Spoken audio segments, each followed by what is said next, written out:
ওকে, জি ভালো আছি আমি। আপনারা সবাই ভালো আছেন?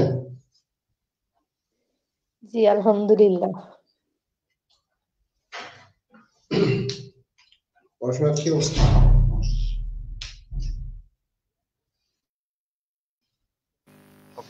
দুর্যোগ অবস্থায় আছে।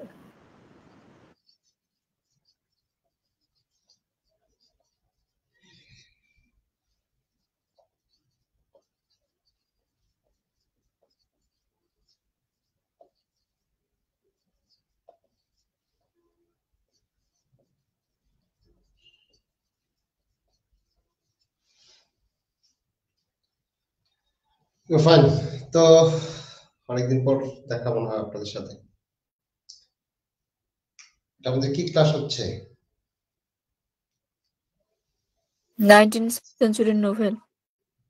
প্রিপারেশন ব্যাচের ফার্স্ট ক্লাস, তাই না? আমাদের ফোর্থ ইয়ার প্রিপারেশন ব্যাচের ফার্স্ট ক্লাস হচ্ছে আজকে।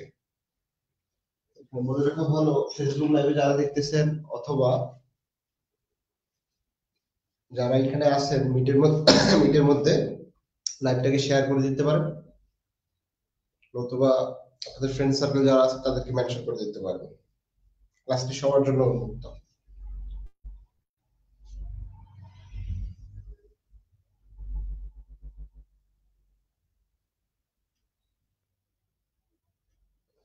মেসেঞ্জার গ্রুপগুলোতে লাইভ লিংকটা শেয়ার করে দেন। আচ্ছা, তো আমরা একটা দীর্ঘ প্রস্তুতি নিতে চলেছি। দীর্ঘ প্রস্তুতি বলতে আসলে আমাদের ফোর্থ ইয়ারের টোটাল কোর্সগুলো নিয়ে আমাদের পুরা সিলেবাস বা পুরা কোর্সগুলোকে নিয়ে আপনাদের সাথে আমাদের পথ চলা শুরু হলো আজকে থেকে। আর সেটা শুরু করতেছি 19th সেঞ্চুরি নভেল থেকে, যেটা মূলত আমাদের 19th সেঞ্চুরির প্রথম যে নভেলটা সেটার নাম কি? Pride and Prejudice. Pride and Prejudice, যেটা লিখেছে মূলত আমাদের জ্যান আস্টেন। সবাই কেমন পড়ছে এটা?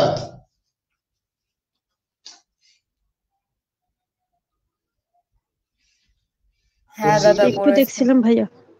আশা করবো সবাই কথা বলবেন, সবাই রেসপন্স করবেন। যত রেসপন্স করবেন এতে করে যিনি ক্লাস নেবে তার সাথে কমিউনিকেট করলে তার ক্লাস নেওয়ার একটা আগ্রহ বেড়ে যাবে। সবাই যদি চুপচাপ থাকেন, আমি যদি আমার মতো ক্লাস নিই, সেক্ষেত্রে আসলে তাহলে আমাদের মিটের কোনো প্রয়োজন হয় না। আমরা জাস্ট ফেসবুক লাইভ দিলে হয়ে গেল। তাহলে আমরা সেই সুবিধাটা রেখেছি আপনাদের জন্য যে গুগল মিটে সরাসরি প্রশ্ন করা যাবে বা কথা বলা যাবে। এনি কাইন্ডস অফ প্রবলেম আপনি শেয়ার করতে পারেন, বলতে পারেন, চেষ্টা করব উত্তর দেওয়ার জন্য। তো বেশি কথা না বলি আমরা ক্লাস শুরু করি। তো আমাদের এই প্রাইড এন্ড প্রিজুডিস এটা হচ্ছে একটা নভেল। এটা হচ্ছে কে লিখেছে? জ্যান আস্টেন। জ্যান আস্টেন মূলত একজন আমেরিকান ফেমাস নভেলিস্ট। আমেরিকান না, ইংলিশ।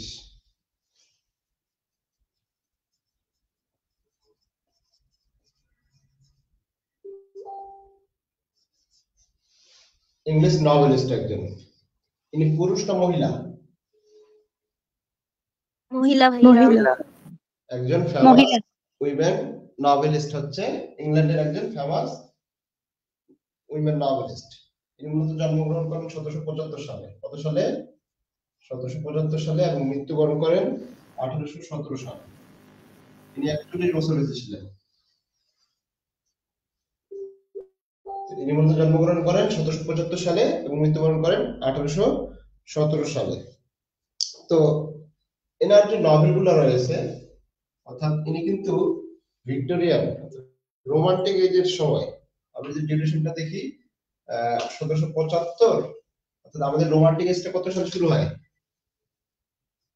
1798 থেকে 1832 সাল পর্যন্ত, তাই না? তো তিনি তো আসলে কোন সময় বিলং করতেছেন? অবশ্যই আমরা কি বলবো? রোমান্টিক এজে বিলং করতেছেন। তার মানে তিনি রোমান্টিক এজে বিলং করেন। রোমান্টিক এজে বিলং করেন। রোমান্টিক এজে বিলং করেন। কিন্তু তিনি কিন্তু রোমান্টিক এজের যে ক্যারেক্টারিস্টিক্স, ফিচার্স, ট্রেটস আমরা বলতে পারি, সেগুলোর নিয়ম নীতি যেরকমটা ছিল এগুলোর মধ্যে তিনি সীমাবদ্ধ ছিলেন না। এই জন্য এনাকে বলা হয় anti romantic novelist. Anti romantic novelist. Anti romantic novelist in romantic age.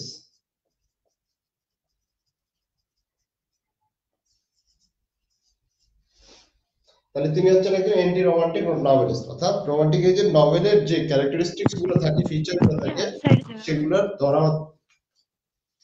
ধরাবাধা থেকে তিনি বাহিরে ছিলেন। কারণে তাকে বলা হচ্ছে anti romantic novelist in romantic age. আচ্ছা, তিনি যে নভেলগুলো লিখতেন তার নভেলের যে মূল বিষয়বস্তুগুলো ছিল, অর্থাৎ তিনি যে নভেলগুলো লিখতেন, নভেলগুলো আসলে কেমন প্রকৃতির ছিল, কোন কোন বিষয়গুলো নিয়ে তিনি লেখালেখি করতেন। নভেল বলতে আসলে আমরা কি বুঝি? উপন্যাস। উপন্যাস, অর্থাৎ একজন ব্যক্তি তার বাস্তব জীবনের তিনি স্বচক্ষে দেখেছেন এরকম কোনো বিষয়বস্তু, একটা স্পেসিফিক কোনো বিষয়বস্তুকে নিয়ে লেখেন। তো সেরকম বিষয়টা আসলে তিনি আসলে কোন কোন বিষয়গুলোর উপর প্রায়োরিটি দিয়েছেন, কোন কোন বিষয়গুলো নিয়ে লিখেছেন তার নভেলটা। আসলে তার নভেলের যে মূল বিষয়বস্তুগুলো, মূল কথা হচ্ছে তার নভেলের যে মূল বিষয়বস্তুগুলো হচ্ছে, অর্থাৎ তার নভেলের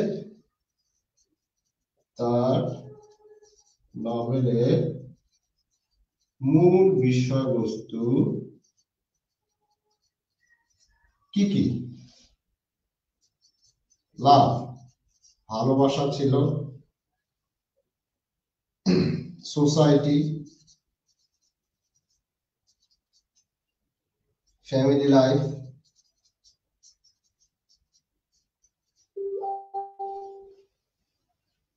in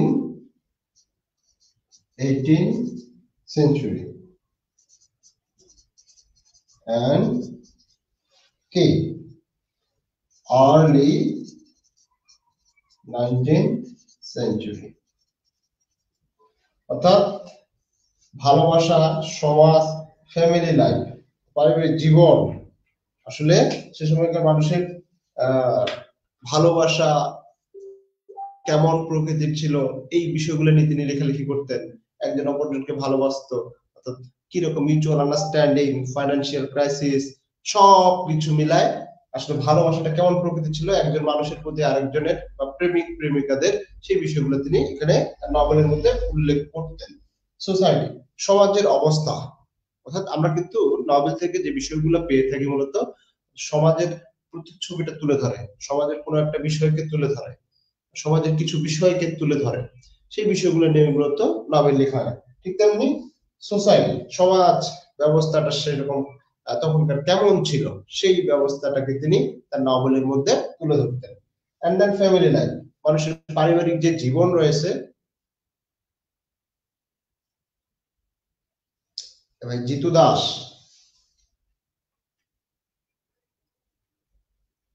কেন ভাই আপনাদের এগুলো করতে হবে কেন?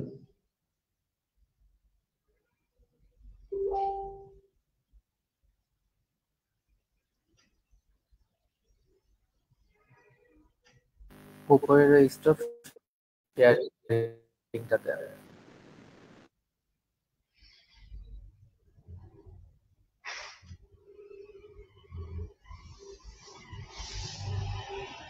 দরকার নাই তো, মিটের মধ্যে জয়েন হয়ে থাকেন, আপনাকে নেতাগিরি করার দরকার নাই তো ভাই, এগুলো কাজ করার দরকার নাই তো।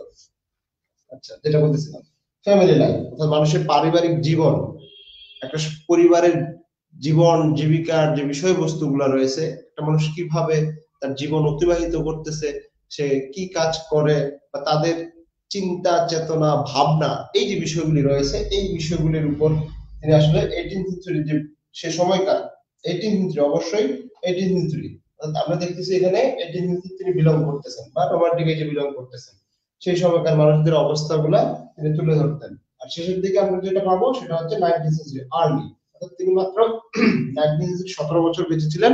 তো এই আর্লি 19th সেঞ্চুরির বিষয়বস্তুগুলোকে, সমাজের বিষয়বস্তু, মানুষের পরিবারে পারিবারিক জীবন জীবিকার যে বিষয়বস্তুগুলো রয়েছে সবগুলোই তার নভেলের মধ্যে তিনি তুলে ধরেন। তো বোঝা গেছে বিষয়টা, তার নভেলের যে মূল বিষয়বস্তু এইগুলো ছিল। ক্লিয়ার? জি ভাই। জি ভাইয়া। ওকে।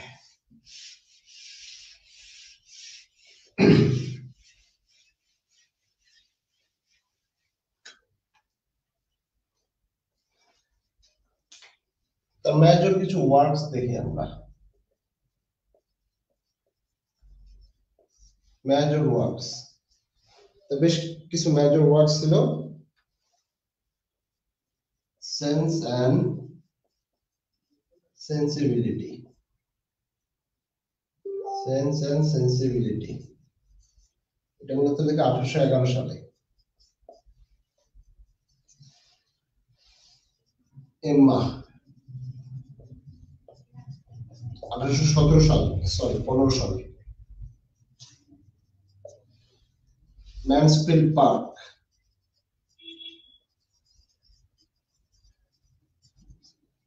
এটা 1814 সালে।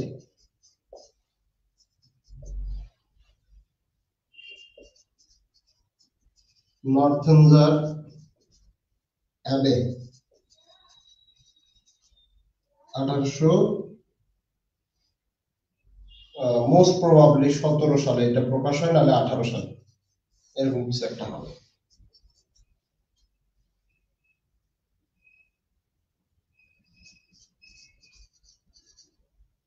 পার্সুয়াশিয়ান, এটাও এরকমই, সম্ভবত 17 বা 18 প্রকাশ হয়। তার মৃত্যুর আগে পরে এরকমটা নির্দিষ্ট করে বলা নাই। ভাই লাস্টটা কি লিখছেন বুঝি না তো। পারসুয়াশিয়ান, পারসুয়াশিয়ান, PERSUASIAN, এগুলো ছিল তার মোস্ট মেজর কিছু নভেল। এগুলো ছিল নভেল। ওকে, বুঝতে পারছেন? জি ভাইয়া। এই ছিল মোটামুটি আমাদের জন অস্টেন সম্পর্কে একটু হালকা ধারণা। আপনি যদি তার সম্পর্কে পড়তে চান আলাদা করে তাহলে পড়তে পারবেন, সমস্যা নাই।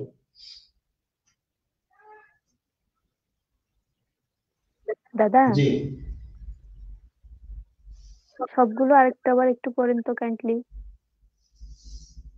ওকে। তার মেজর কিছু নভেল ছিল: Sense and Sensibility, Emma, Mansfield Park, Northanger Abbey, Persuasion, Persuasion, এগুলো ছিল তার মেজর। ওকে দাদা, ধন্যবাদ। আচ্ছা,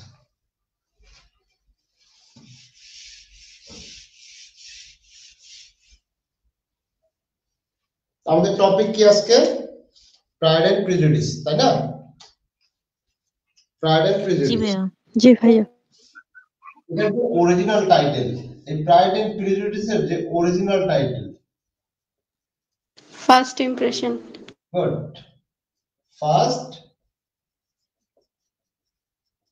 ইমপ্রেশন। আচ্ছা, এই বিষয়গুলো দেখেন, এই বিষয়গুলো কিন্তু আপনাদের পরীক্ষা ধরা হবে যে অরিজিনাল টাইটেলটা কি, what is the original title of Pride and Prejudice. As a ভাইভাতে আপনাকে আস্ক করতে পারে যে আসলে what is the original title of Pride and Prejudice. তাহলে কি বলবো আমরা? First impression. As a brief question হিসেবেও আপনাদের আসতে পারে। এই যে টাইটেলটা নেওয়া হয়েছে প্রাইড এন্ড প্রিজুডিস, এটা মূলত কোথা থেকে নেওয়া হয়েছে সে বিষয়টা আমাদের একটু জানা দরকার। এটা মূলত একটা নভেল থেকে নেওয়া হয়। এই প্রাইড এন্ড প্রিজুডিস যে টাইটেলটা, এটা মূলত নভেল থেকে নেওয়া হয়। একজন নভেলিস্ট ছিল ফ্যানি বার্নে নাম, ফ্যানি বার্নে, ইনি একজন ইংলিশ নভেলিস্ট। ইনি একজন ইংলিশ নভেলিস্ট। এই যে আমাদের টাইটেলটা রয়েছে অর্থাৎ প্রাইড এন্ড প্রিজুডিস, এটা মূলত নেওয়া হয়েছে একটা নভেল থেকে। তার ফ্যানি বার্নে, যিনি মূলত একজন ইংলিশ নভেলিস্ট। তার নভেলটার নাম হচ্ছে সিসিলিয়া। তার নভেলটার নাম কি? সিসিলিয়া। সিসিলিয়া। সিসিলিয়া এটা হচ্ছে কার নভেল? এই যে ফ্যানি বার্নে, তার এই নভেলটা থেকে মূলত আমাদের এই যে প্রাইড এন্ড প্রিজুডিস এই টাইটেলটা নেওয়া হয়েছে। এটা মূলত লিখিত রূপে ভাই এল এর পর মনে হয় একটা আই হবে। বুঝি না? সিসিলিয়াতে এল আই এ না? জি জি, Cecilia, LIA, Cecilia. Thank you. তো এই যে ফ্যানি বার্নে তার ইংলিশ নভেলিস্ট, তার নভেলটার নাম হচ্ছে সিসিলিয়া, যেটা 1820 সালে লেখেন। এইখান থেকেই মূলত এই নভেলটা থেকেই প্রাইড এন্ড প্রিজুডিস টাইটেলটি নেওয়া হয়েছে। বোঝা গেছে? ভাইয়া প্রাইড এন্ড জি প্রিজুডিস ভাইয়া। নাকি First Impression? Pride and Prejudice হচ্ছে নভেলটার আমাদের টাইটেল, এটার অরিজিনাল টাইটেল হচ্ছে ফার্স্ট ইমপ্রেশন। আর সিসিলিয়া থেকে হচ্ছে কি প্রাইড এন্ড প্রিজুডিস নেওয়া হয়েছে? জি, প্রাইড এন্ড প্রিজুডিস নেওয়া হয়েছে। এই প্রাইড এন্ড প্রিজুডিস সিসিলিয়া থেকে নেওয়া হয়েছে। ফেনি বার্নের নভেল, এটা হচ্ছে একটা নভেল, সিসিলিয়া হচ্ছে একটা নভেল। আমাদের এই যে নভেলটা রয়েছে, এটা পাবলিশ কত সালে? 1813। 1813 সালে। কত সালে প্রকাশ হয়? 1813 সালে প্রকাশ হয়। আচ্ছা, এটা সেটিংটা হচ্ছে ইংল্যান্ডের একটা কান্ট্রি সাইডে। কান্ট্রি সাইড বলতে আসলে আমরা কি বুঝি? গ্রাম্য সাইড। গ্রামের দিকে। কান্ট্রি সাইড অফ ইংল্যান্ড, ইংল্যান্ডের একটা কান্ট্রি সাইডে, এটা আসলে হ্যাটফোর্ডশায়ার।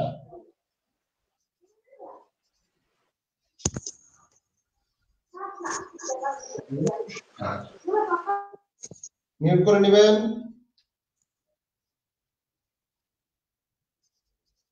A mile from Meriton. মেরিটনটা হচ্ছে একটা টাউন, শহর। মেরিটনটা হচ্ছে টাউন, শহর, Meryton town. And 24 miles from London. London থেকে 24 মাইল, 24 মাইলস দূরে হচ্ছে তার সেটিংটা। আর মেরিটন শহর থেকে মূলত 1 মাইল, মাইল। বোঝা গেছে? 1 মাইল দূরে, মেরিটন শহর থেকে 1 মাইল দূরে, অর্থাৎ একটা গ্রামে। অর্থাৎ গ্রামটা হচ্ছে ইংল্যান্ডের পর এটা কি লিখছেন? এইচ কোনটা? কোনটার কথা বললেন? Setting a country side of England, তারপর হার্টফোর্ডশায়ার। হার্টফোর্ডশায়ার। হার্টফোর্ডশায়ার। এই সেটিংটা বুঝতে পারছি আমরা? তাহলে এটা হচ্ছে গ্রামের দিকে। এরকম একটা গ্রাম আছে, ভিলেজ, অর্থাৎ ভিলেজটা আমি লিখে দিচ্ছি কয়েকটা, যে যে জায়গাগুলোতে আসলে সেটিংটা মূলত লিখে দিচ্ছি আমি।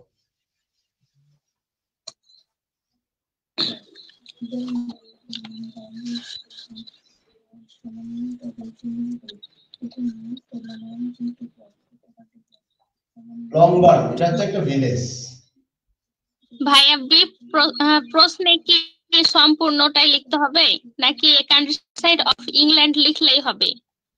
লাগাইতে অধ্যয়ন করতে হবে না। এটা লিখতে হবে, লিখতে হবে, শুধু ওইটুকু লিখতে হবে না, লিখতে হবে। জি ভাইয়া।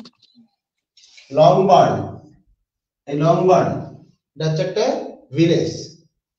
এই ভিলেজটাতে মূলত ঘটনাটা ঘটছে, আমাদের যে কাহিনী আছে, আমাদের প্লট রয়েছে, এই প্লটটা সংগঠিত হয় এই ভিলেজের মধ্যে। যেটা মূলত এখানে আমরা জানি সবাই যদি পড়ে থাকি যে এখানে একটা পরিবার পাবো আমরা, সেই পরিবারটার নাম হচ্ছে ব্যানেট ফ্যামিলি।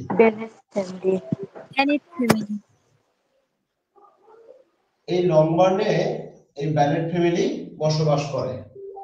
লংবার্নে ব্যানেট ফ্যামিলি, ব্যানেট বলতে আসলে এটা হচ্ছে একটা কি তাদের টাইটেল। আচ্ছা, তারপরে আমরা আবার পাবো ম্যানসফিল্ড পার্ক।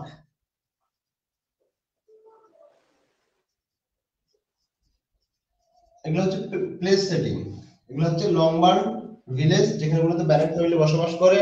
ম্যানসফিল্ড পার্ক যেটা হচ্ছে আমরা এখানে একটা ক্যারেক্টার পাবো মিস্টার বিংলে, স্টেট অফ মিস্টার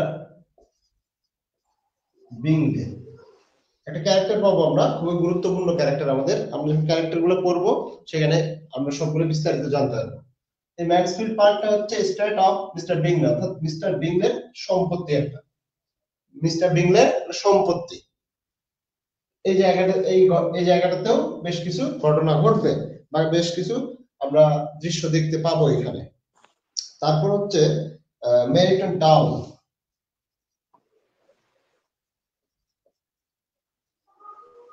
আচ্ছা, এর আগে যে টাউন বানানটা লিখছি এটা অনেক ভুল লিখছি, টিও ডাব্লিউ এন, কারেকশন করে নিবেন। মেরিটন টাউন, এই যে হার্টফোর্ডশায়ার আছে, হার্টফোর্ডশায়ারের একটা শহর। হার্টফোর্ডশায়ারটা কি একটা জায়গা বা গ্রাম সাইট, এই মেরিটন শহরের কাছাকাছি একটা জায়গা। ভাইয়া হার্টফোর্ডশায়ার এটা বানানো তো মনে হয় ভুল, টি হবে।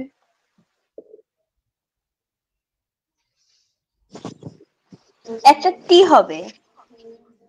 জি, হার্টফোর্ডশায়ার। এই হার্টফোর্ডশায়ারে যেখানে মূলত name of town in the county of Hertfordshire.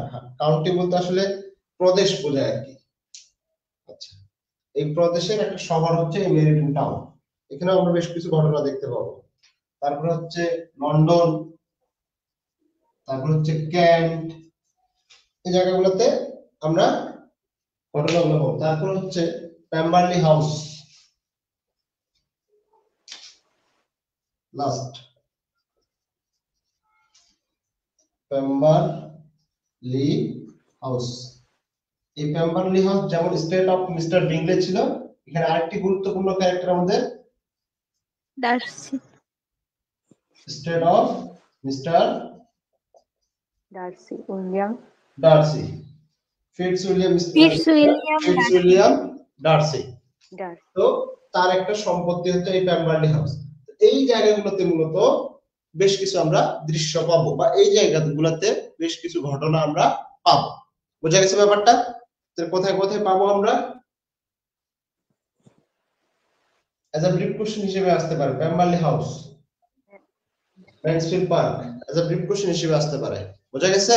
সবাই বুঝতে পারছেন? একটু কথা বলুন। দাদা জি, নেদারফিল্ড পার্ক কোনো কিছু আছে এখানে? জি জি আছে, নেদারফিল্ড পার্ক আছে। আমরা আসবো, আলোচনায় আসবো, পাবো ওটা। ভাই এই সবগুলোই কি আমাদের মনে রাখতে হবে একদম? জি, মনে রাখতে হবে, ইম্পর্টেন্ট হবে। কেমনে হবে? আমরা যখন ঘটনাটা পড়বো না তখন মাথায় ঠিকই চলে আসবে। যখন ঘটনাগুলো পড়বো, ক্লাস নেব, সেই সম্পর্কে আলোচনা করব, তখন এমনিতেই এমন ভাবে বলা হবে যাতে করে আপনার মাথায় সেট হয়ে থাকে। যদি আপনি না পড়ে থাকেন, বুঝতে পারবেন, যদি পড়েন তাহলে সেটা আপনার জন্য আরো অনেক ইজি হবে। আচ্ছা, আরেকটা গুরুত্বপূর্ণ বিষয় হচ্ছে এই যে জানরা, এটা কি একটা comedy of manners. Novel? Comedy of manners. প্রথমত আমরা নভেল বলবো, দেন আমরা বলবো এটা হচ্ছে comedy of manners. Comedy of manners জিনিসটা কি আমাদের এটা জানতে হবে। আমরা জানি হয়তো এর আগেও পড়ছি, অর্থাৎ ফার্স্ট ইয়ারেও পড়ছি, মোস্ট প্রবাবলি সেকেন্ড ইয়ারে পড়ছি, থার্ড ইয়ারেও পড়ছি, ফোর্থ ইয়ারে পড়ছি। কমেডি অফ ম্যানার্স, এই কমেডি অফ ম্যানার্স জিনিসটা আসলে কি, কে বলতে পারবে?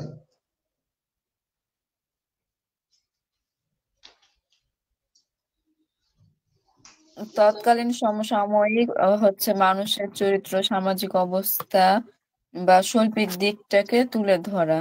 একটা হচ্ছে রূপক সমাজ ব্যবস্থাকে হচ্ছে ক্রিটিসাইজ মানে সমালোচনার মধ্য দিয়ে তার সংস্কৃতিকে তুলে ধরা।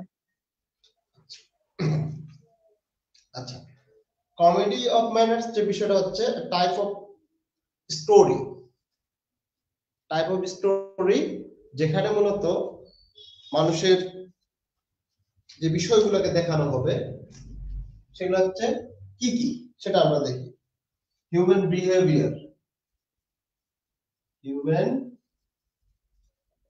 বিহেভিয়ার, মানুষের আচার আচরণ, কাস্টম, প্রথা, সোশ্যাল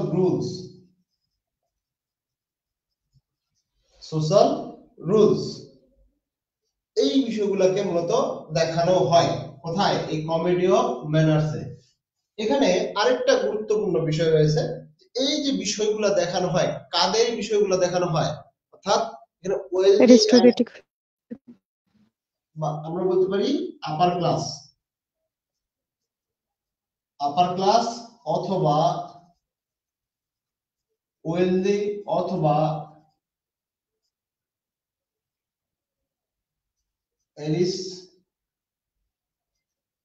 অ্যারিস্টোক্রেটিক, মানেটা একটু দেখে নেবেন। অ্যারিস্টোক্রেটিক, মোস্ট প্রবাবলি অ্যারিস্টোক্রেটিক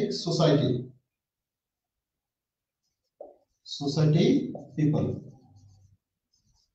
তাহলে এই যে হিউম্যান বিহেভিয়ার কাদের? এই যে অ্যারিস্টোক্রেটিক আপার ক্লাস সোসাইটির যে মানুষরা রয়েছে, রিচ পিপল যারা রয়েছে, তাদের হিউম্যান বিহেভিয়ারটাকে দেখানো হয়। আবার তাদের যে কাস্টম, তাদের যে প্রথা রয়েছে সেগুলোকে দেখানো হয়। তাদের যে সোশ্যাল রুলস রয়েছে, সামাজিক নিয়ম নীতিগুলো রয়েছে সেগুলোকে দেখানো হয়। এবং এই জিনিসটাকে কিভাবে দেখানো হয়? স্যাটায়ারের মাধ্যমে। ব্যঙ্গাত্মকভাবে, স্যাটায়ারের মাধ্যমে। স্যাটায়ার জিনিসটা কি? ব্যঙ্গাত্মকভাবে তুলে ধরা হবে। অর্থাৎ আমরা যদি এভাবে বলি, উঁচু শ্রেণীর বা ধনী শ্রেণীর ব্যক্তিদের আচার আচরণ, তাদের বিহেভিয়ার, তাদের নিয়ম কানুন, তাদের প্রথা, এই বিষয়গুলা দেখানো হয় স্যাটায়ারের মাধ্যমে। সেটা হচ্ছে কমেডি অফ ম্যানার্স। বুঝা গেছে? জি ভাইয়া। আমরা যেটা মূলত কি করবে? ফোকাস করবে কোনটাকে? সোশ্যাল বিহেভিয়ার, যেখানে মূলত অনেক বিষয় বোঝানো হয়। মানুষের সোসাইটির মধ্যে কি কি কাজ করতেছে, মানুষের ম্যারেজ, অর্থাৎ আপার ক্লাস সোসাইটির বিবাহগুলো আসলে কিভাবে হয়, ম্যারেজ কিভাবে হয়, তাদের ভালোবাসা কেমন হয়, তাদের লাভ, তাদের ম্যারেজ, তাদের স্ট্যাটাস। আমরা থার্ড ইয়ারে পড়ছিলাম না, সেই স্টপস টু কনকিউর, ওটাও মনে হচ্ছিল কমেডি অফ ইন্ট্রিগ হচ্ছিল ওটা। আচ্ছা, তাদের ভালোবাসা, আপার ক্লাস সোসাইটির ভালোবাসা, তাদের ম্যারেজ, বিবাহ, তাদের স্ট্যাটাস, এই বিষয়গুলোকে দেখানো হবে। আর এদের যে ডায়লগ গুলো থাকবে, যে ক্যারেক্টার গুলো থাকবে, এগুলো অনেক চালাক থাকবে এবং সব ক্লিয়ারলি বলবে, তারা ক্লিয়ার ভাবে বলবে। আর যে বিষয়টা, যে এদের অনেক কি থাকবে? লোভ থাকবে, এদের অনেক অহংকার থাকে, এদের অনেক কি থাকবে? প্রাইড, গ্রিড, তাদের দোষ, ভ্যানিটি, এই বিষয়গুলা থাকবে কোথায়? এই কমেডি অফ ম্যানার্স এর মধ্যে। যে বিষয়গুলা আমরা, অর্থাৎ এটাকে কমেডি অফ ম্যানার্স কেন বলতেছি, এই নভেলটাকে, এই যে বৈশিষ্ট্যগুলোর কথা বলা হচ্ছে বা ফিচারগুলোর কথা বলা হচ্ছে, এগুলো আমরা এই প্রাইড এন্ড প্রিজুডিস এর মধ্যে সবগুলাই পাবো। বোঝা গেছে? জি ভাইয়া। আরো থাকবে মিসআন্ডারস্ট্যান্ডিং,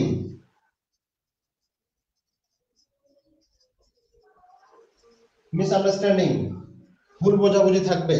এখানে আরো থাকবে ফ্লার্ট করবে, একজন অপরজনের সাথে কি করবে? ফ্লার্ট করবে। এই বিষয়গুলো আমরা এই কমেডি অফ ম্যানার্সে পাবো।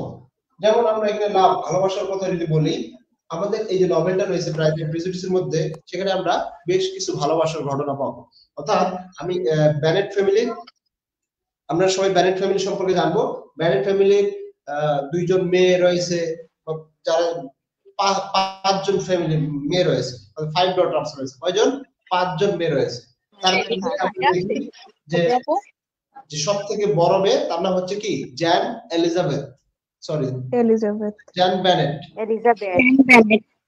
বেনেট।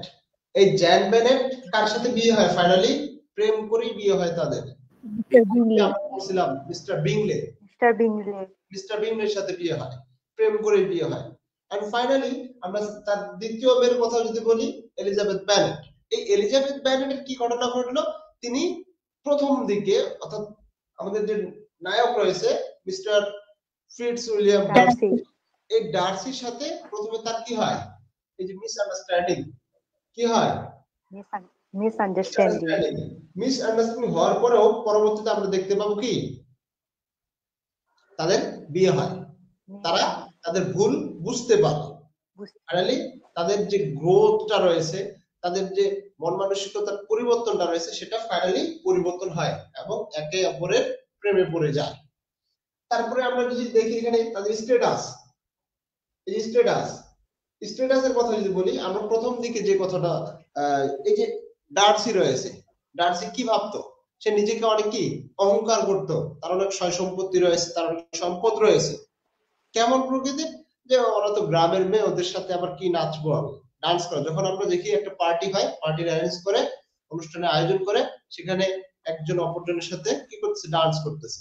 সেখানে আমরা দেখেছি যে এই যে জ্যান ব্যারেট এবং কে বিংলে কি একে অপরের সাথে নাচতেছে, কিন্তু সেখানে ডার্সি কি বলে, যে আর গ্রামের মেয়ে, ওদের সাথে জানা, সে আমাকে যথেষ্ট প্রভাবিত করার মতো সেরকম সুন্দর মেয়ে নয় এলিজাবেথ ব্যানেট।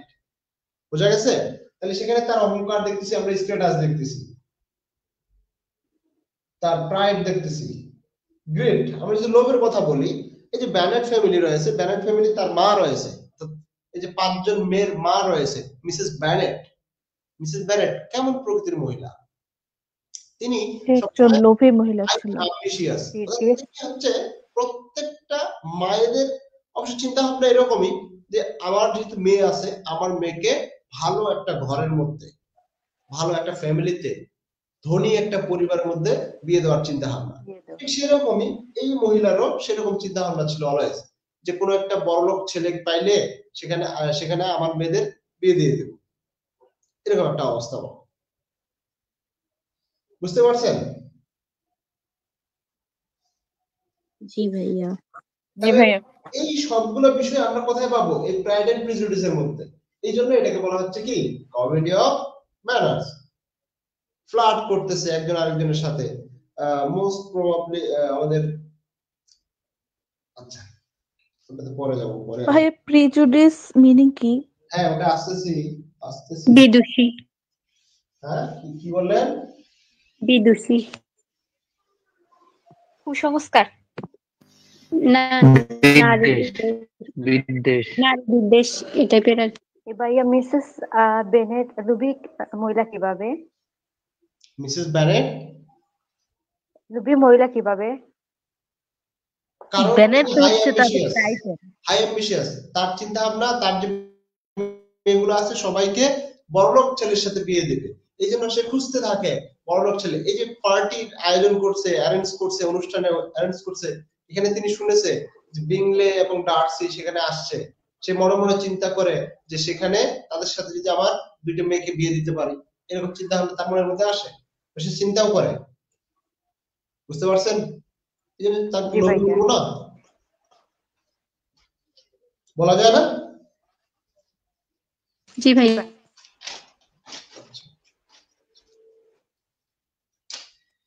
এখানকার আমরা অবশেষে তো হইয়াও যায় বিয়ে, অবশেষে বিয়েও হয়ে যায়।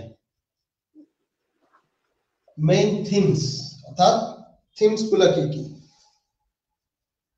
লাভ এন্ড ম্যারেজ,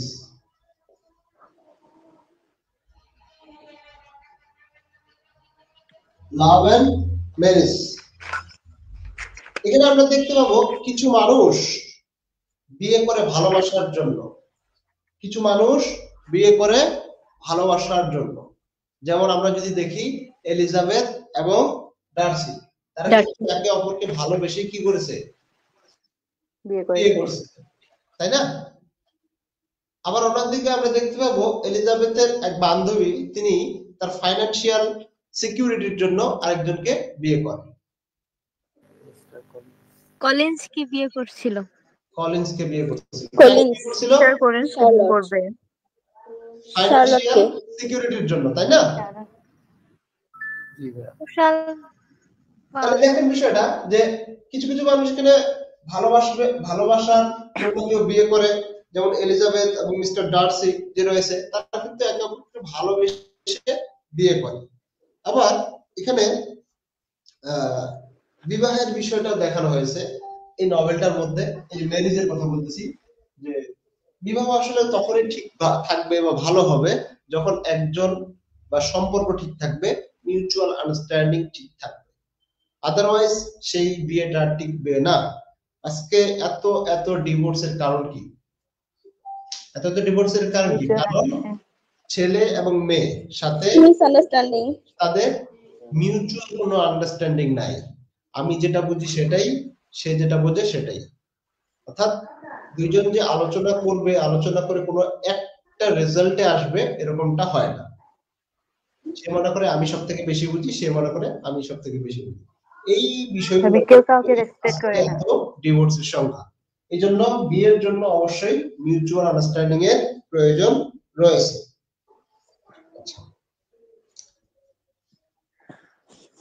আরেকটা কথা যে বললাম, ওই যে শার্লট এবং কলিন্স বিয়ে করছে, তারা কিসের জন্য বিয়ে করছে? সে ফাইন্যান্সিয়াল সিকিউরিটির জন্য, ইকোনমিক্যাল সিকিউরিটির জন্য।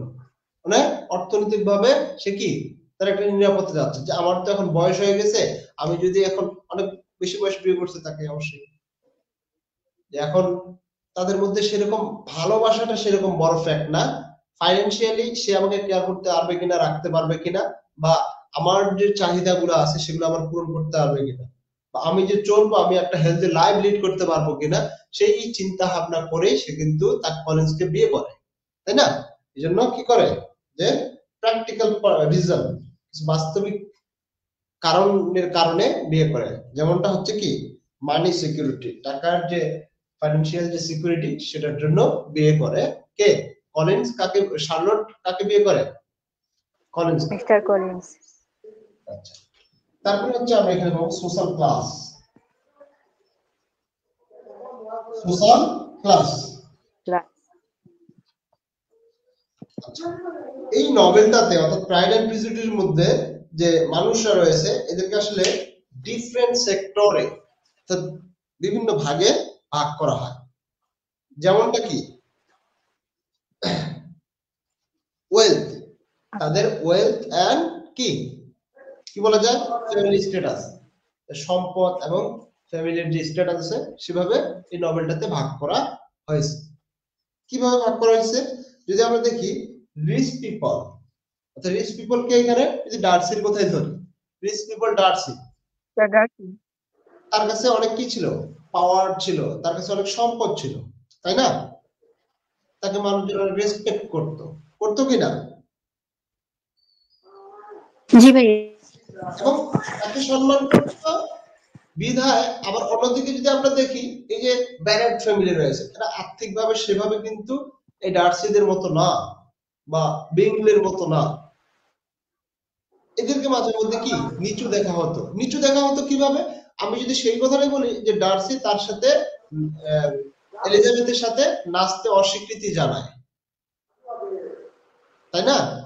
যখন সেই অনুষ্ঠানে গেল, একজন অপরজনের সাথে নাচতেছে, সেখানে বিংলেও কার সাথে নাচে, যে জ্যান ব্যানেটের সাথে, তার সাথে ডান্স করতেছে, কিন্তু সে অস্বীকৃতি জানায়। এই যে সোশ্যাল স্ট্যাটাস যে বিষয়টা রয়েছে, অর্থাৎ ধনীরা সবসময় কি গরিবদেরকে একটু অন্যভাবে দেখে, সেই বিষয়টা আমরা এই নভেলের মধ্যে পাবো।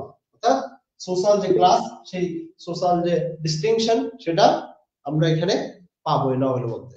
বুঝা গেছে? হ্যাঁ ভাই। Pride and Prejudice. তাহলে প্রাইড জিনিসটা কি আর প্রেজুডিস জিনিসটা কি, এটা তো আমাদের জানতেই হবে, নাকি না জানলে হবে? অহংকার। Pride mean arrogant. Pride means কি বলতে পারি আমরা? অ্যারোগেন্ট বলতে পারি, তাই না? Pride means thinking too highly of yourself. Pride means thinking too highly of yourself. অর্থাৎ প্রাইডটা কি, যে সে, এটা মানে হচ্ছে সে তার নিজের সম্পর্কে কি করবে, হাইলি চিন্তা করবে, খুব বেশি করে তাকে নিয়ে চিন্তা করবে। মিস্টার ডার্সি, এখানে এক্সাম্পলটা হচ্ছে কি, মিস্টার ডার্সি। এই mister Darcy is proud of his wealth and position. Here, Mr. Darcy is proud of his wealth and position. অর্থাৎ মিস্টার ডার্সি এখানে তার যে সম্পদ রয়েছে সেটার জন্য অহংকার বোধ করে, তার যে অবস্থান রয়েছে সেটার জন্য অহংকার বোধ করে। এই জন্য এই যে আমাদের প্রাইড এন্ড প্রিজুডিস যে আমাদের নভেলটি রয়েছে, এই প্রাইড দ্বারা আসলে মূলত কাকে বোঝানো হয়, এই মিস্টার ডার্সিকে বোঝানো হয়। বোঝা গেছে? জি ভাইয়া। এই সবাই কি বুঝতে পারতেছেন নাকি বুঝতে কারো সমস্যা হচ্ছে? ওয়েলথ এন্ড তারপরে ওটা কি লিখছেন? পজিশন। পজিশন।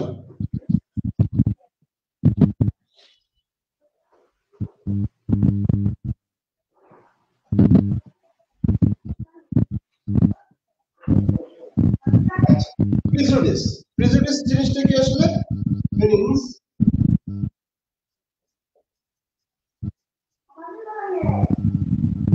জাজিং আদার। একটু মিউট করেন। মিউট করে নেবেন।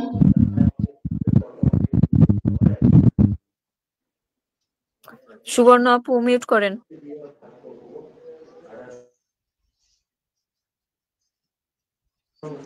আমি আপু না, আমি ভাইয়া।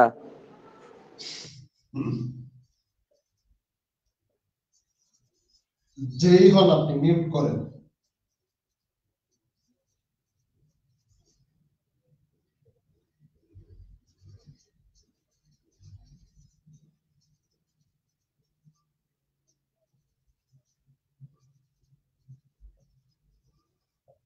আচ্ছা, তাহলে এই যে প্রিজুডিস জিনিসটা কি? মিন্স জাজিং আদার আনফেয়ারলি। অর্থাৎ কাউকে আসলে বিচার বিশ্লেষণ করে কারো সম্পর্কে খুব ভালো না জেনে তাকে কি করবে, বিচার করবে। আপনি তাকে দেখলেন, দেখেই তাকে বিচার করবেন, না ওই ছেলেটা ভালো না, তাকে দেখা মাত্র বলে দিলেন ওই মেয়েটা ভালো না। এই যে বিষয়টা রয়েছে সেটাই হচ্ছে প্রিজুডিস।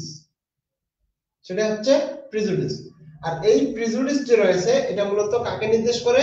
এলিজাবেথকে। কেননা এলিজাবেথ কি করেছিল, এলিজাবেথ ব্যানেট কি করেছিল, ডার্সি যে রয়েছে তাকে ভালোভাবে না জেনে, তার সম্পর্কে ভালোভাবে না শুনে তাকে কি করে, তার প্রপোজাল রিজেক্ট করে দেয়, তাকে অপছন্দ করে, তার সম্পর্কে ভালোভাবে না জেনে।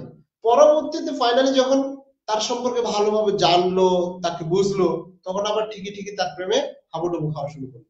এই যে বিষয়টা রয়েছে সেটাই হচ্ছে প্রিজুডিস। ক্লিয়ার?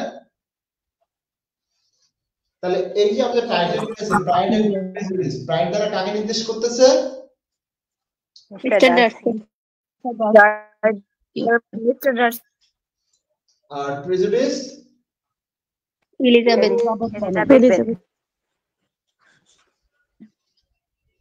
আচ্ছা, তাহলে এই যে আমাদের প্রাইড এন্ড প্রিজুডিস যে থিমস রয়েছে সেটা বোঝা গেছে? জি ভাইয়া। ক্লিয়ার? সবার ক্লিয়ার? জি ভাইয়া ক্লিয়ার।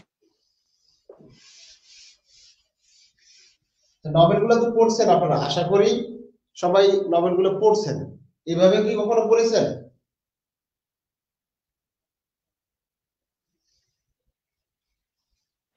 না ভাইয়া, এত ডিটেইলস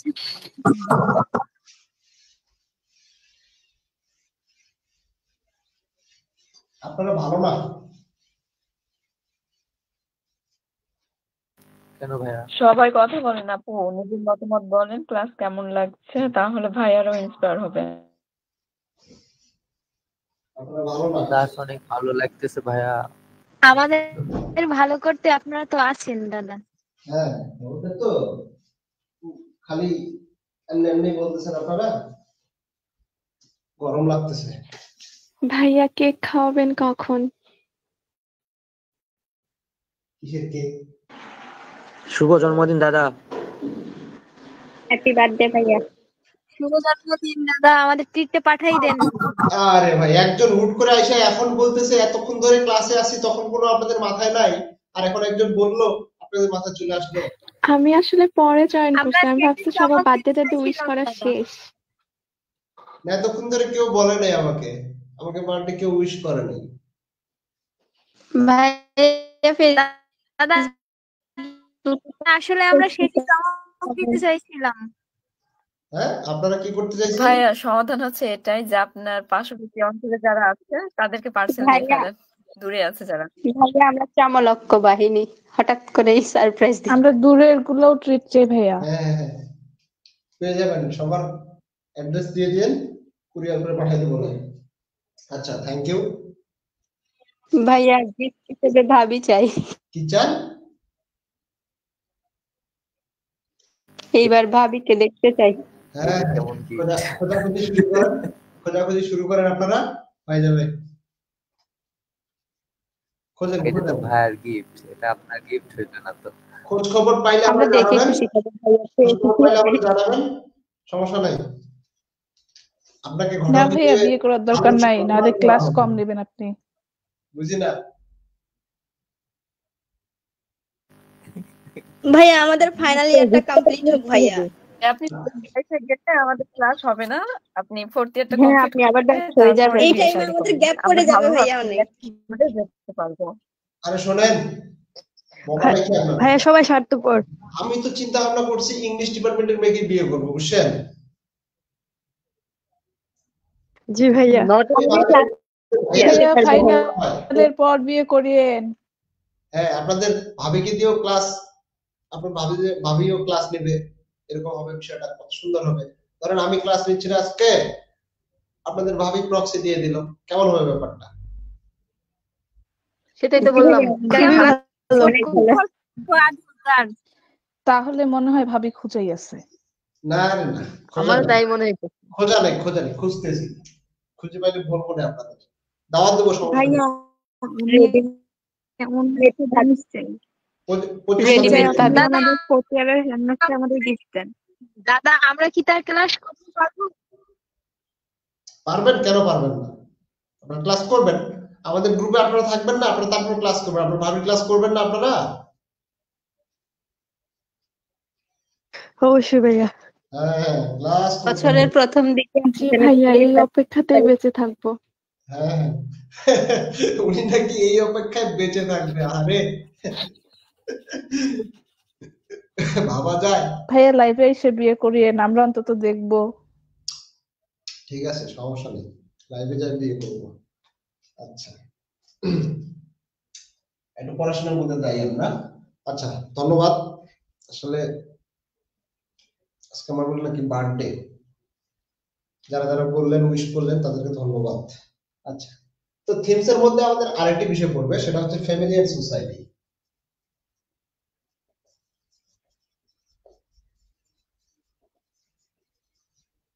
ফ্যামিলি এন্ড সোসাইটি বলতে আসলে আমরা এই যে ব্যানেট ফ্যামিলি রয়েছে আমাদের এখানে,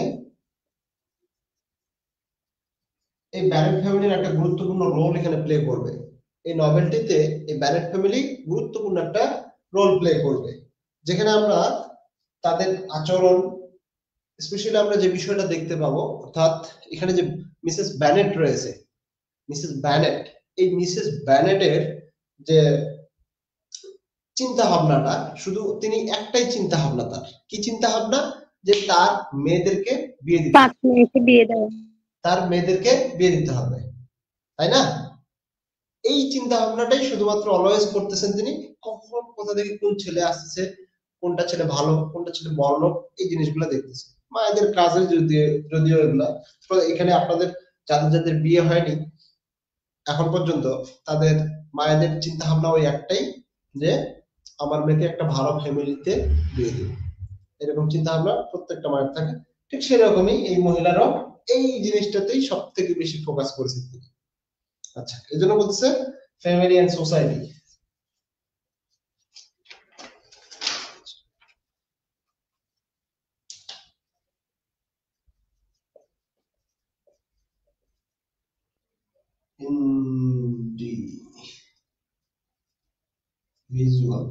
individual growth,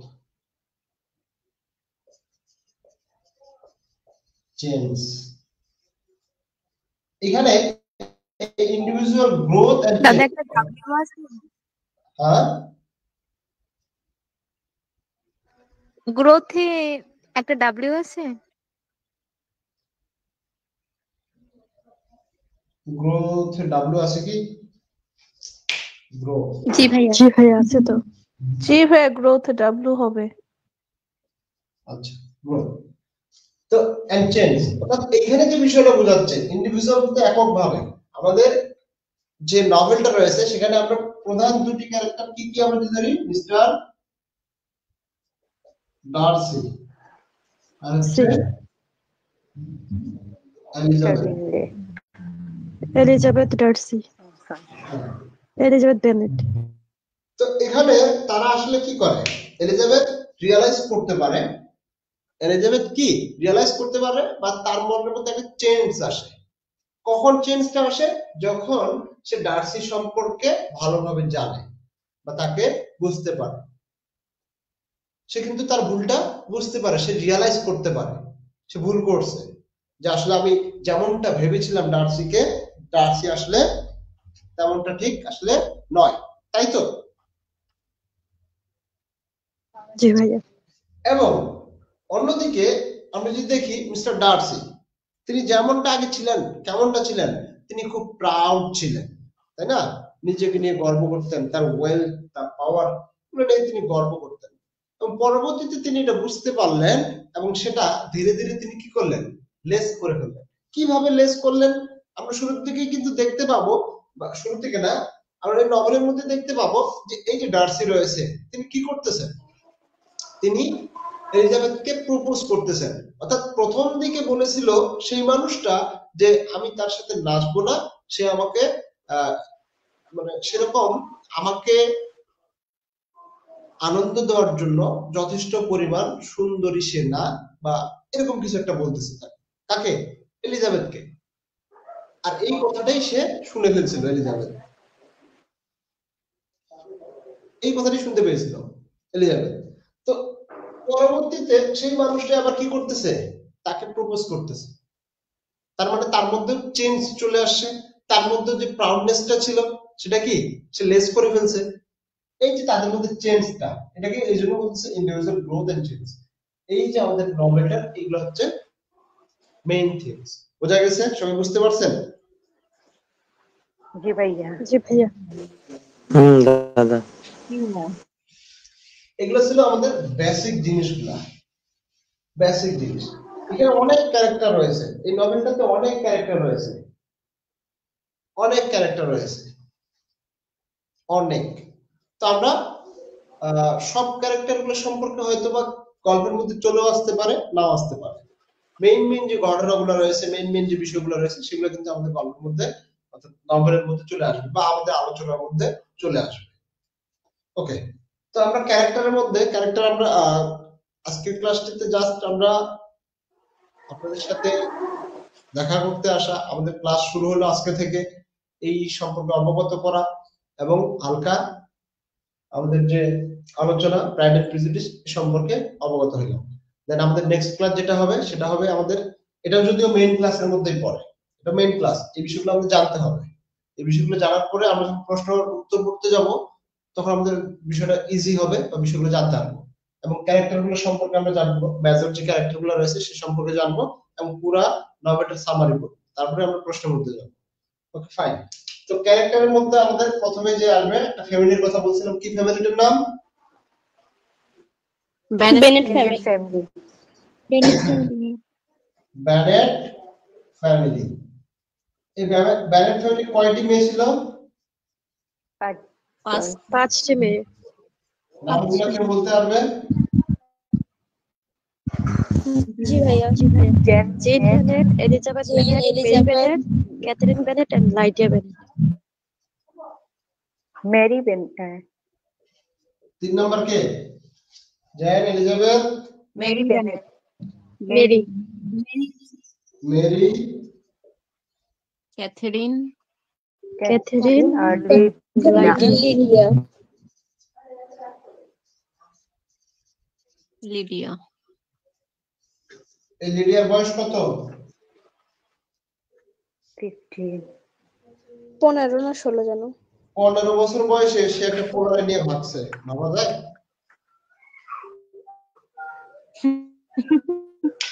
তাও একটা আর্মি পার্সন তার একটা মিলিটারি পারসন, কি নাম? উইকাম, কি নাম ছিল ওনার? Wickham. ডার্সি উইকাম ডার্সির বন্ধু ছিল না ডার্সির কাজিন ছিল খুব সম্পর্কে ডার্সির কাজিন ছিল Wickham Mute Victor করেন। পাতাকার প্লেনে উঠে তো মিউট করে নেন, কারটা সাউন্ড নয়েজ করতেছে, মিউট করে নেন।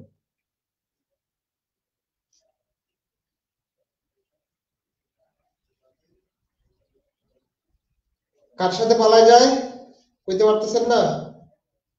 উইকামের সাথে Wickham. মিস্টার উইকামের সাথে উইকহাম, যে একটা মিলিটারি পারসন ছিল, 15 বছর বয়সে সে পালায় গেছিল।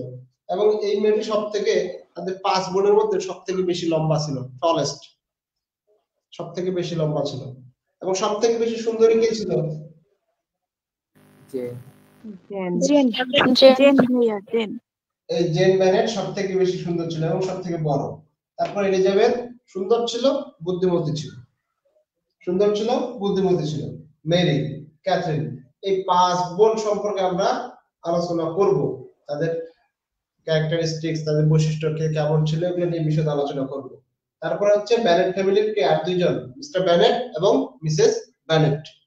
তারপরে আমরা যদি ধরি এগুলো হচ্ছে বেনেট ফ্যামিলি, অনেক ক্যারেক্টার আছে। আমি ক্যারেক্টারগুলোর নাম জাস্ট বলি আপনাদের।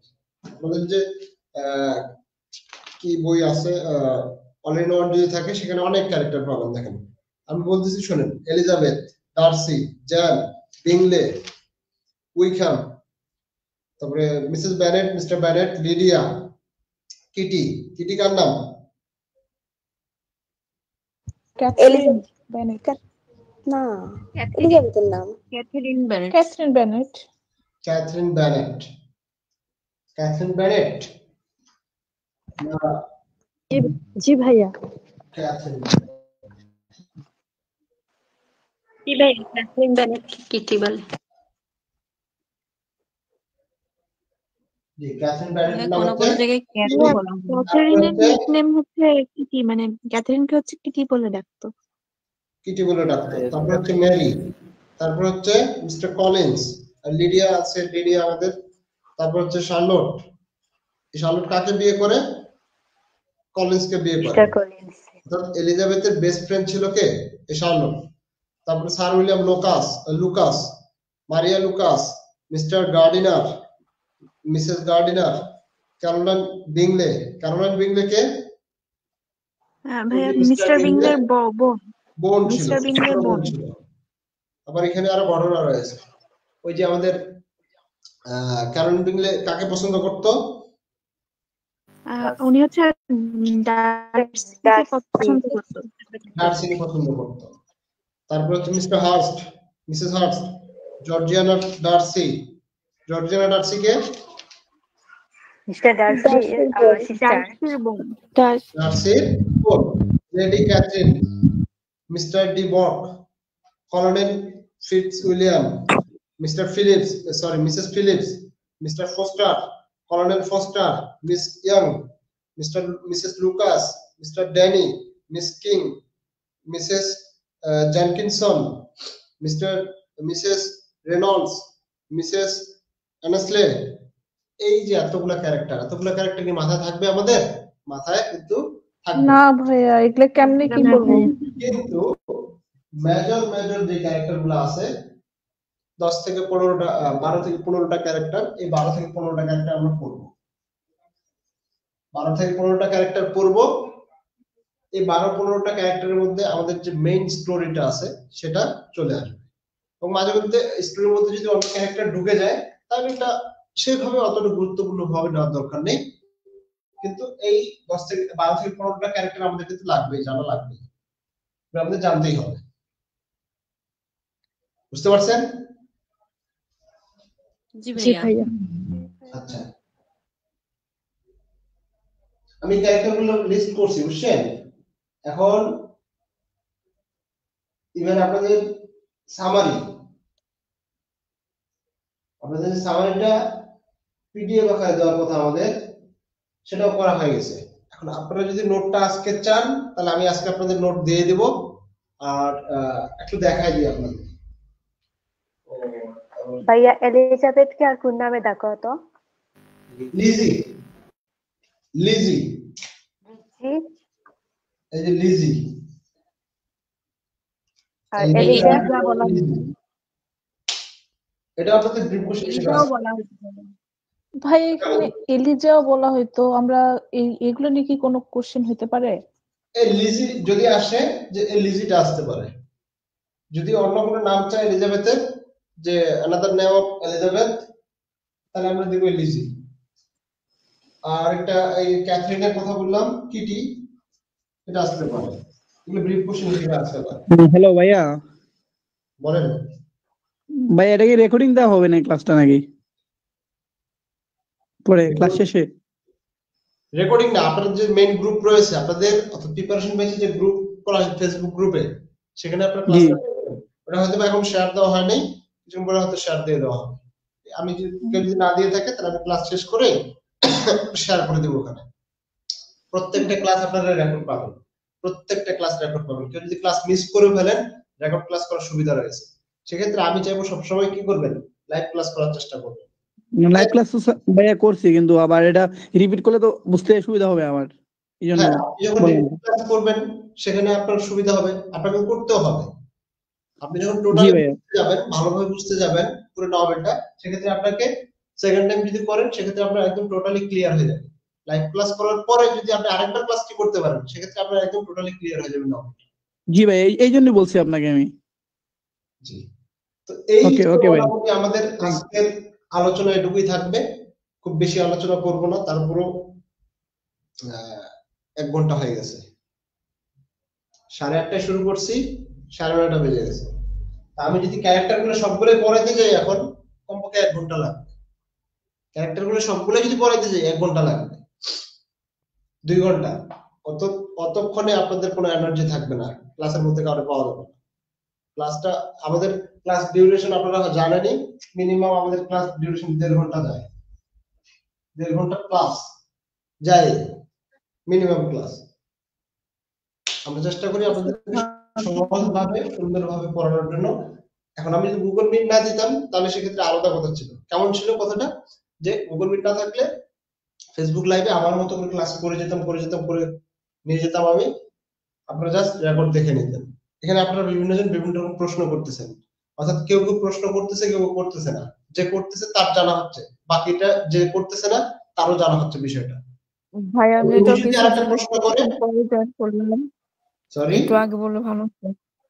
বলছি নেটওয়ার্ক ইস্যুর জন্য একটু পরে জয়েন করলাম, তো এই অবধি কি কি হলো এটা বুঝতে পারিনি, আরেকবার যদি রিপিট করতেন।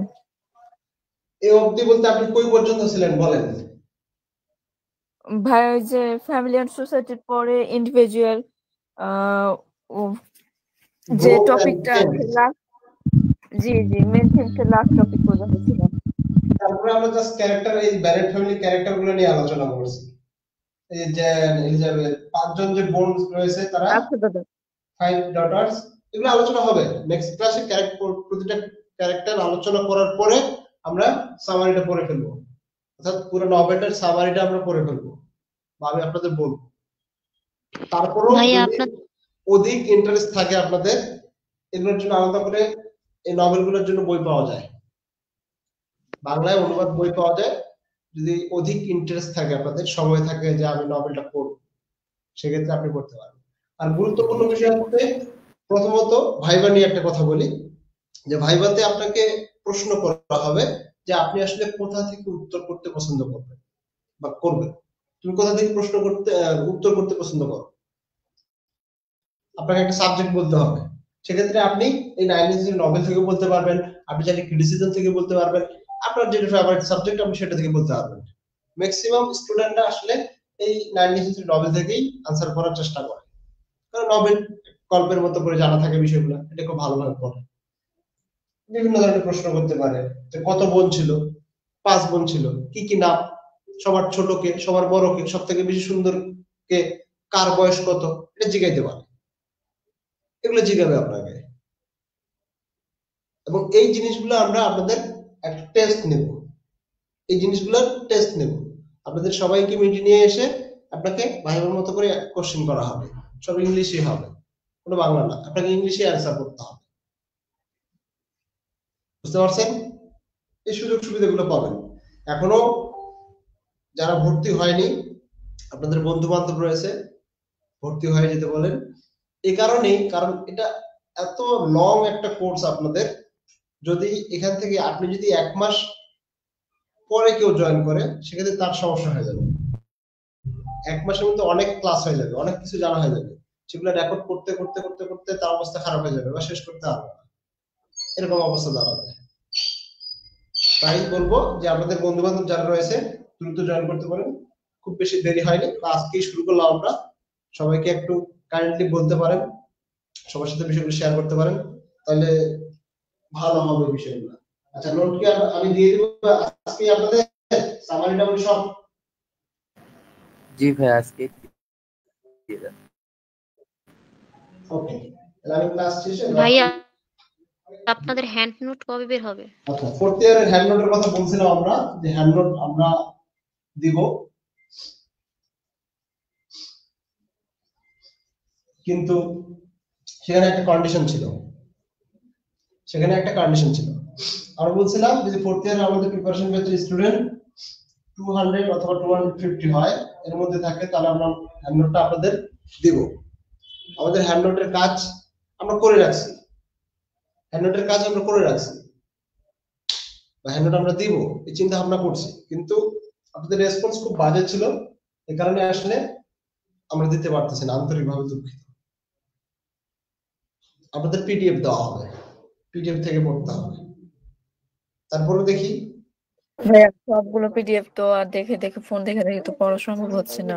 যদি কাইন্ডলি বইটা প্রিন্ট করে দিতেন ভালোই হতো আমাদের। প্রিন্ট করার বিষয়টা একটু অন্যরকম হয়ে দাঁড়ায়।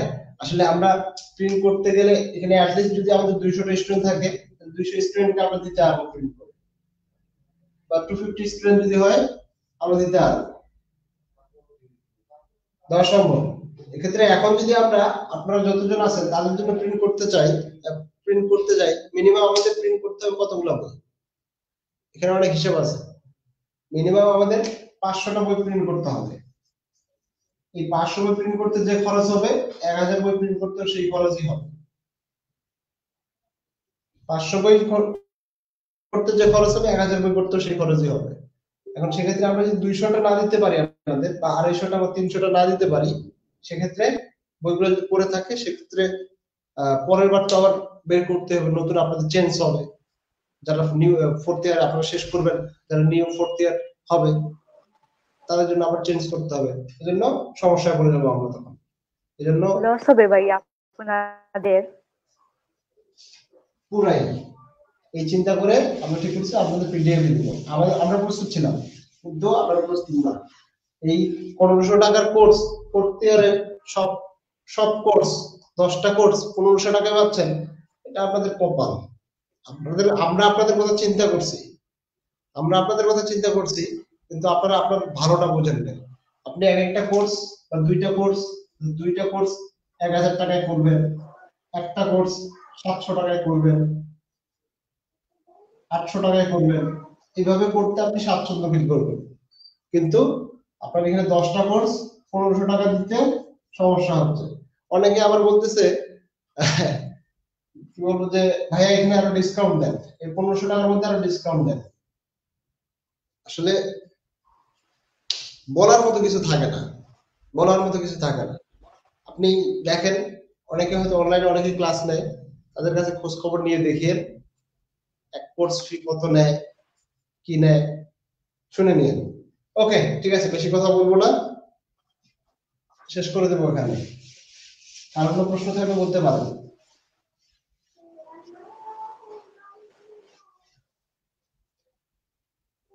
কারো কোনো যদি প্রশ্ন থাকে বলতে পারেন। ভাইয়া পিডিএফ টা তাহলে দিয়ে দেন, আমরা আচ্ছা পিডিএফটা আমি একটু পরে দিয়ে দিচ্ছি আপনাদের, 10 থেকে 15 মিনিট পরে দিয়ে দিচ্ছি পিডিএফটা। তো আজকে এখানে শেষ করে দিচ্ছি। হ্যাঁ জি ভাইয়া, আদাব ভাইয়া। ওকে, ভালো থাকবেন সবাই। Good night. আদাব ভাই, ওকে।